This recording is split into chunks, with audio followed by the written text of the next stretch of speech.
Muito bem, amigos do Notícias Agrícolas, de volta com vocês para falar de política e para falar de um golpe que está sendo perpetrado lá no Congresso contra o cidadão. Nós estamos falando, você já viu o título aí, a respeito da lei da censura. Porque a gente costuma falar, quando trata-se de censura, a gente denomina como lei da mordaça, mas isso é uma censura, quando a gente fala lei da mordaça, à imprensa. Desta vez não, senhores.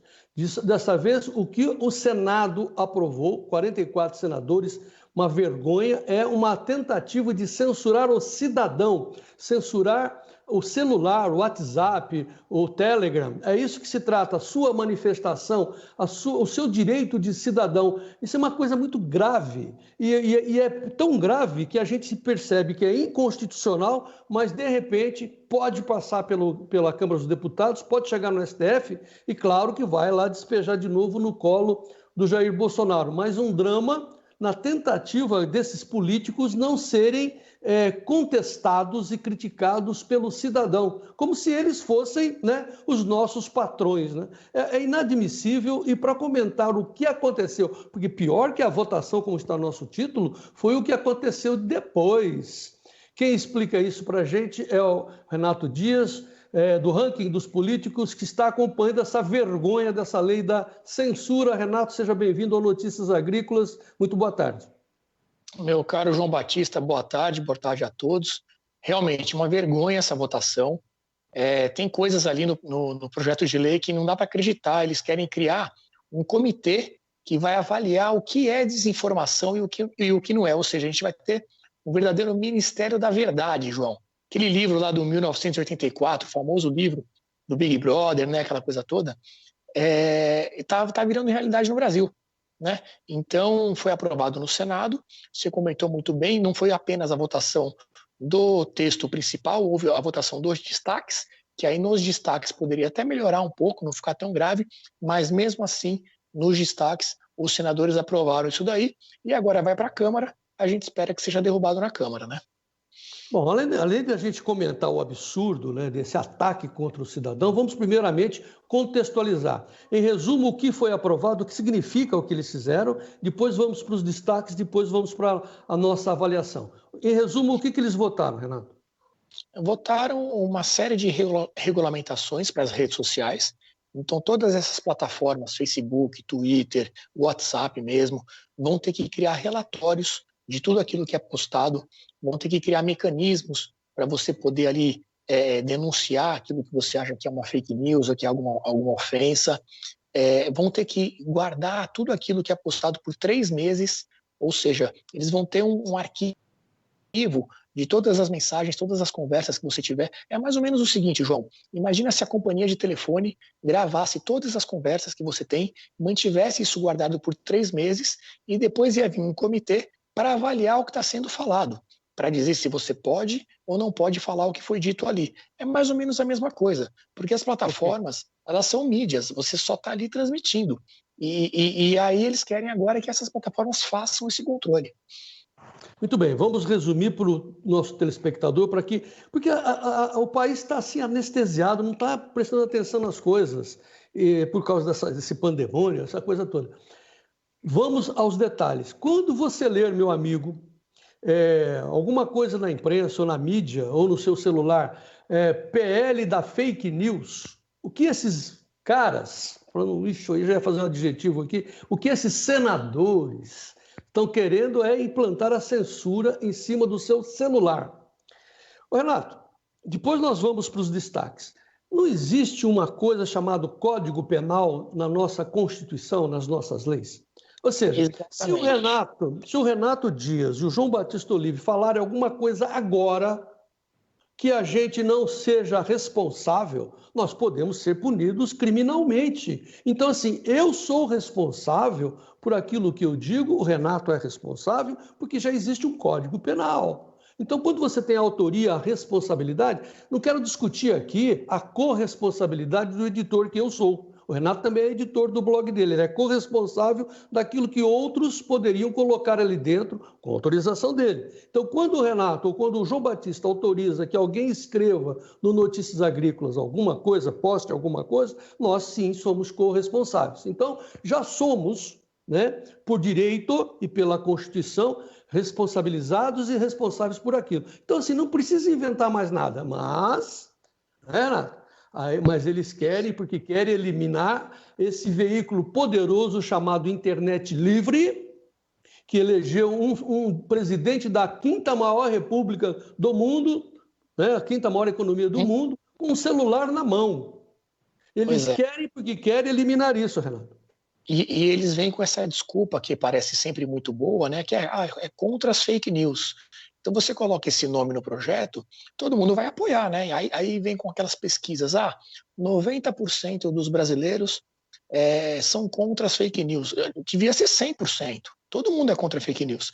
Agora, a forma de você combater isso é completamente diferente. Fake news, João, a gente sabe, sempre existiu, né, continua existindo e vai continuar existindo para sempre. Como você mesmo disse muito bem, já existem os mecanismos para você punir aquele que faz uma calúnia, uma difamação, enfim, isso tudo já está previsto. Mas, se você parar para pensar, é bem isso que você falou. Me parece muito mais uma reação a tudo isso que aconteceu, a essa libertação do povo que não tinha voz, né, até então, através desse aparelhinho aqui, que é o celular, e eles perderam o controle da narrativa, perderam o controle de tudo. Tivemos a eleição do Bolsonaro, temos pessoas com outro tipo de pensamento que não é aquele que eles querem, agora eles querem controlar. É um absurdo, tem coisas ali que realmente não dá para acreditar que alguém possa colocar aquilo e dizer que está em nome da verdade. Quem é que define o que é verdade, João? Né? A gente vai ter aí um ser superior que vai decidir, isso aqui você pode falar, isso aqui não pode. É um perigo. Eles estão eliminando o contraditório, aquilo que você diz, o outro fala o contrário, né? Eles estão contra o início da sociedade civilizada, que foi os platônicos, né? Que criaram essa possibilidade de você ter a tese e a antítese para chegar à síntese. Eu falo uma coisa, o Renato fala outra, o cidadão que está nos vendo pode pensar diferente, não concordar ou discordar e acrescentar, e a gente chega à síntese. A maioria convence, a verdade prevalece. Essa é a ideia. E eles querem inverter. Imagine, Renato, porque lá no tempo do comunismo, lá na China, lá em Cuba, lá na Coreia, lá tem um cara que fica dizendo assim, não, o Renato não pode escrever isso. Manda fuzilar o Renato. É assim que é. Os regimes autoritários, né, Renato? E o pessoal reclama da tal da polarização, né, João? A polarização é muito ruim. Por que tem polarização hoje em dia? Porque tem dois lados, né? Você tem duas vozes diferentes falando. Antigamente só tinha um lado, praticamente. Qual que era a grande rivalidade política do Brasil? Era PT e PSDB. Tem tanta diferença assim entre um e outro, João? Eu acho que não. Eu vejo uma esquerda mais radical e uma mais moderada. Agora sim existe um outro lado. Agora você tem conservadores, liberais, pessoas que se assumem de direita. Então, finalmente, há uma polarização. Isso é muito bom, porque você tem dois lados diferentes, como você mesmo disse. É isso que é a base da democracia.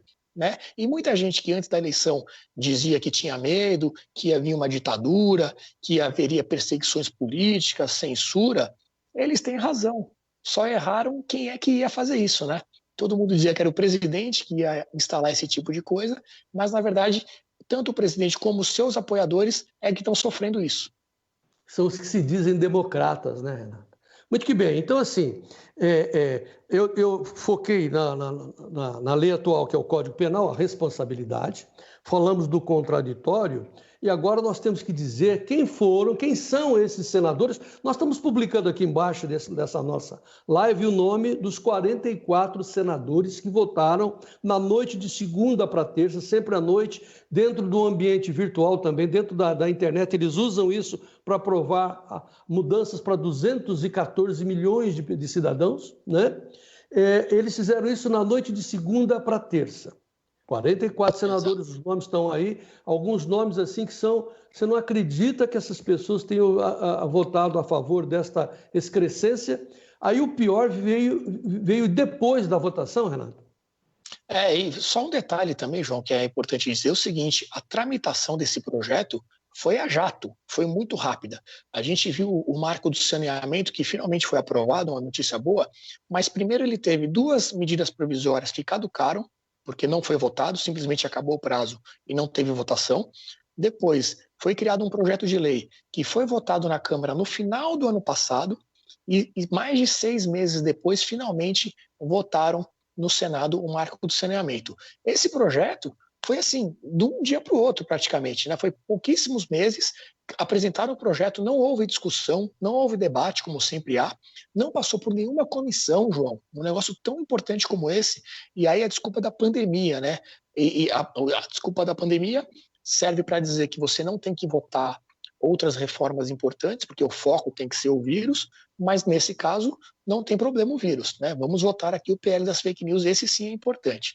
Então, enfim, houve duas tentativas, primeiro para votar, 2 semanas atrás, foi adiado porque não havia consenso, e mesmo assim, ontem, mesmo sem consenso, foi para a votação e acabou passando. O texto principal foi esse que foi aprovado com 44 votos, mas depois houve os destaques, a votação dos destaques. O que é isso? Você pode pegar algum parágrafo, algum item em especial e votar especificamente sobre aquilo. Então poderia ter ficado melhor. Por exemplo, um dos destaques dizia a respeito de você ser obrigado a informar o seu CPF, nome, telefone, todas as informações pessoais, sempre que você for criar um perfil numa rede social. Ou seja, olha aí a privacidade, né, do cidadão sendo colocado na mão dessas empresas, um risco aí de fraude, um risco disso cair em mãos erradas. Então, eles votaram especificamente em relação a isso, e muitas pessoas também, João, nem têm documento, ou seja, vai ficar sem acesso às redes sociais, milhares de pessoas não vai poder usar o WhatsApp. Por quê? Porque criaram essa burocracia. Foi votado, mantiveram isso no texto. E uma segunda votação específica que foi feita foi em relação a esse armazenamento das mensagens, né? De ficar armazenado por 3 meses e você ter como rastrear todo o caminho que foi feito da mensagem. Então, aqui eles falam das mensagens em massa, né? Se você manda uma mensagem para mais de 5 pessoas e essas pessoas vão reencaminhando, se não me engano, se chegar em 1.000 pessoas, o WhatsApp vai ser obrigado a guardar isso, todo o histórico disso, porque se vier uma ordem judicial para ver de onde partiu, eles vão fazer todo o caminho inverso até chegar no seu telefone. Então, assim, é coisa de Coreia do Norte, Cuba e Venezuela. Não, é coisa de covardia, de covardes, que não tem que ter medo, medo do povo. Agora, isso daí, num do segundo destaque que eles votaram, eles estariam acabando com aquela lista de transmissão do WhatsApp. E lembrando que não é só o WhatsApp, é o Telegram, tudo aquilo que a gente pode se comunicar, eles querem ter o controle, querem impedir, é isso, não é? Querem impedir, querem que todas as pessoas também sejam notificadas que estão entrando numa lista de transmissão para não receber sem ter esse aviso anterior, querem que as plataformas e o WhatsApp e Telegram façam relatórios trimestrais, né, apresentando tudo que foi feito durante aquele período. Então, quantas contas falsas foram identificadas, quantas reclamações houve de denúncia de conteúdo falso. Agora, o pior, João, é o seguinte: a lei também prevê que em algum tempo, não sei se é daqui a 1 ano ou 6 meses, vai ser criado um comitê que vai fazer a avaliação e a diretriz de como lidar com os conteúdos. Ou seja, esse é o nosso comitê da verdade. É quem vai dizer o que é a tal da desinformação, João. Né? O que pode e o que não pode ser dito. Vão ser pessoas escolhidas, em torno de umas 20 pessoas, que a gente vai ter que entregar a nossa liberdade de expressão na mão dessas 20 pessoas. Né? E tudo isso em nome do combate às fake news, em defesa da democracia. Tudo muito bonitinho. Em defesa da democracia, né? Porque o outro lado é fascista. Isso que é defesa da democracia. Ô, Renato, assim, nós sabemos que no mundo da imprensa, né, eu milito tanto tempo com relação a isso, já tive problemas com censura, etc. Mas tem um remédio muito claro que se usa para definir se você está certo ou errado, tal, chamado, no caso da mídia, seja ela impressa, não importa, chama-se credibilidade. Ora, se o Renato tem credibilidade, eu estou convocando o Renato para fazer esse comentário para a gente extremamente importante. Se o Renato não tem credibilidade, eu não dou importância para o Renato. Se o João Batista não tem credibilidade, o cara me fecha. Se o Notícias Agrícolas não tem credibilidade, a pessoa não aceita. Agora, qual é o problema, Renato? Sabe qual é o maior problema? Não são esses 44 covardes que fizeram esse assassinato de reputação perante a sociedade brasileira. O pior de tudo é a mídia, a grande imprensa, que está vendo perder o seu poder, o seu monopólio para esse aparelhinho que você tem na mão, aí mostra aí o aparelhinho, mostra aí, Renato, esse aparelhinho aí da libertação, essa grande mídia, Globo, Estadão, Folha, principalmente esses três grandes veículos, estão apoiando isso, essa vergonha, porque qual é o medo? Da concorrência do celular. E é justamente pelo que você disse no início da sua fala, pela perda de credibilidade que esses veículos tiveram. Eles manipularam tanto, fizeram tanta coisa com informações ali distorcidas, foram perdendo credibilidade, foram perdendo audiência para isso daqui. Agora veio a resposta. Né? Você controla, você sufoca essa voz e deixa as pessoas de volta para aquele monopólio da informação, aquele monopólio da opinião. Né? Você vai ver um debate na Globo News, por exemplo, todo mundo concorda, não tem debate. Né? As pessoas são todas do mesmo lado. Né? E qualquer voz que queira vir contra essa corrente, você viu outro dia, um jornalista, um apoiador do Bolsonaro, foi preso. Né? Até não, agora continua preso. Continua preso, foi prorrogado. Sem direito a advogado. Parece que ele não tem direito de falar com advogado. Isso nem na Coreia, nem na Coreia do Norte. Não tem acesso ao motivo da prisão dele, não havia nada. Aí disseram, não, foi risco de fuga. Fuga do quê? Né? E aí você vai ver as notícias, como é que eles dão notícia? Blogueiro bolsonarista é preso por medo de fuga. Então o jornalista já vira blogueiro, né? Se é a favor do Bolsonaro, ele já vira blogueiro. E aí você simplesmente ignora todo esse contexto, sendo que é um jornalista sendo preso. Imagine se fosse o contrário, João. Imagine se fossem as vozes da oposição sendo perseguidas, sendo presos sem motivo algum. Né? Os deputados da base de apoio do Bolsonaro tiveram seu sigilo bancário quebrado. Né? Mais de 10 deputados e um senador, se não me engano. Cadê o senhor Rodrigo Maia para defender a imunidade parlamentar desses políticos? Né? Então, de novo, eu faço o exercício. Imagine o oposto, imagine a Gleisi tendo o seu sigilo bancário quebrado, o Marcelo Freixo, essa turma toda da esquerda. Como é que está esse país, a imprensa, o que está dizendo? Né? Jornalista de esquerda sendo preso. Aí o Bolsonaro ia ser o Hitler, realmente. Aliás, já chamaram ele de Hitler. Né? Os ministros do STF chamam ele de Hitler e não acontece nada também. Tudo é encarado com maior naturalidade. A gente chama atenção, muito atenção dos nossos telespectadores, dos nossos usuários, para esse detalhe. Porque quem que vai ser o responsável pela censura? Né? É o inspetor de quarteirão? Porque de uma coisa leva a outra. Quando você abre a porteira, né? Vai abrindo a porteira. De repente o cara começa assim, não, eu não gosto que o João Batista use caneta branca. Tem que censurar a caneta branca do João Batista. Quer dizer, os absurdos terminam, vão desembocar, esses absurdos, lá na famosa União Soviética, que a gente sabe dos gulags, tudo aquilo que a gente leu e presenciou desde, né, todas as histórias que nos chegaram de lá. Quer dizer, eles estão querendo realmente isso, Renato, implantar a censura do cidadão. Agora, o que a gente tem que alertar aos nossos telespectadores é que esse processo, olha a sacanagem, esse processo está saindo do Senado, vai para a Câmara, onde tem um monte de gente se sentindo ameaçado pela liberdade, olha, Renato, e volta para onde? Para o STF, onde tudo começou. Aí você acha que lá os 11, né, que criaram essa tal de que se sentiram incomodados com as críticas e contestações, que eles que originaram essa lei da fake news, esse procedimento policial sobre o cidadão que se manifesta, você acha que o STF vai discordar? Embora seja claramente inconstitucional, meu Deus, nunca vi nada mais inconstitucional do que isso, Renato. O STF instaurou aquele inquérito das fake news, né? Onde ele é a vítima, né? Porque ele se coloca ali como tendo sido atacado. Ele faz todas as investigações, então ele assume o papel também do Ministério Público e ele é o julgador, né? Ele acusa, ele julga, ele investiga e ele é a vítima. Qual o resultado que pode dar, a não ser a condenação? Né? Tá. É uma coisa impressionante. Então, o projeto foi aprovado no Senado, vai para a Câmara, precisa ser aprovado na Câmara também, a gente espera que não seja. Sendo aprovado na Câmara, o presidente ainda pode vetar, né, alguma coisa ou tudo, e aí, sendo vetado, o Congresso pode derrubar o veto.